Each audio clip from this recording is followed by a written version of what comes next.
এরপরে প্রশ্ন হলো, আমার সন্তান ভূমিষ্ঠ হওয়ার কিছুদিন বাকি আছে, দিনদার সন্তান পাওয়ার জন্য কি কি আমল বেশি বেশি করা উচিত? একজন গৃহিণী প্রশ্ন করেছেন।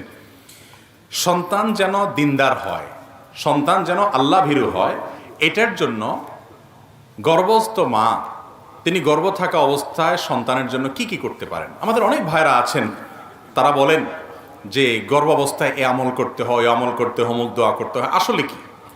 দেখুন, আমাদের সন্তান যেন আমাদের অন্তর জুড়ানো সন্তান হয়, সেটা আমরা সবাই চাই, তাই না? বেশিরভাগ মা বাপ চান যে আমার সন্তান যেন থাকে দুধে ভাতে। ঠিক আছে, দুধে ভাতে থাকুক, সুখে থাকুক। এর চাইতে বড় চাওয়া উচিত আমার সন্তান থাকুক মানুষের মতো মানুষ হয়ে, আল্লাহর খাঁটি গোলাম হয়ে, আল্লাহর সাথে পরিচিত হয়ে, কারণ তাতে তার আখেরাতও ঠিক থাকবে, দুনিয়াও ঠিক থাকবে।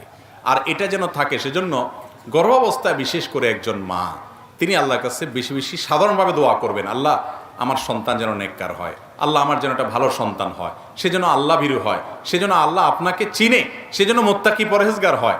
বিশেষ করে কিছু দোয়া কোরআন হাদিসে শেখানো আছে, সেগুলো বলতে পারেন। জাকারিয়া আলাইহিস সালামের দোয়াটা পড়তে পারেন, ইব্রাহিম আলাইহিস সালামের দোয়াটা পড়তে পারেন। আল্লাহ কোরআনে সূরা ফুরকানের ৭৪ নম্বর আয়াতে যে দোয়া শিখেছেন সেটা পড়তে পারেন। রব্বানা হাব লানা মিন আজওয়াজিনা ওয়া যুররিয়াতিনা কুররাতা আয়ুন। আল্লাহ এমন পরিবার সন্তান দেন যারা আমার চোখ শীতল করবে। ওয়াজআলনা লিল মুত্তাকিনা ইমামা, এবং আমাদের গোটা পরিবারকে মুত্তাকিদের ইমাম হওয়ার তৌফিক দান করেন। এই দোয়া পড়তে পারেন। আরেকটা দোয়া আছে জাকারিয়া আলাইহিস সালামের দোয়া, রব্বি হাবলি মিন লাদুনকা যুররিয়াতান তাইয়্যিবা ইন্নাকা সামিউদ দুআ। আল্লাহ আমাকে আপনার তরফ থেকে নেক সন্তান দেন, ভালো সন্তান, সুসন্তান দেন, আপনি দোয়া শ্রবণ করেন। আরো দোয়া আছে, রব্বি হাবলি মিনাস সলিহিন, হে আল্লাহ আমাকে আপনি নেক সন্তান দেন। আরো এরকম দোয়া আছে। এই দোয়াগুলো বিশেষ করে পড়বেন। গর্ভবতী মায়ের জন্য বিশেষ আমল না এটা, সবসময় এটা করবেন, গর্ভাবস্থা আরো বেশি করে করবেন।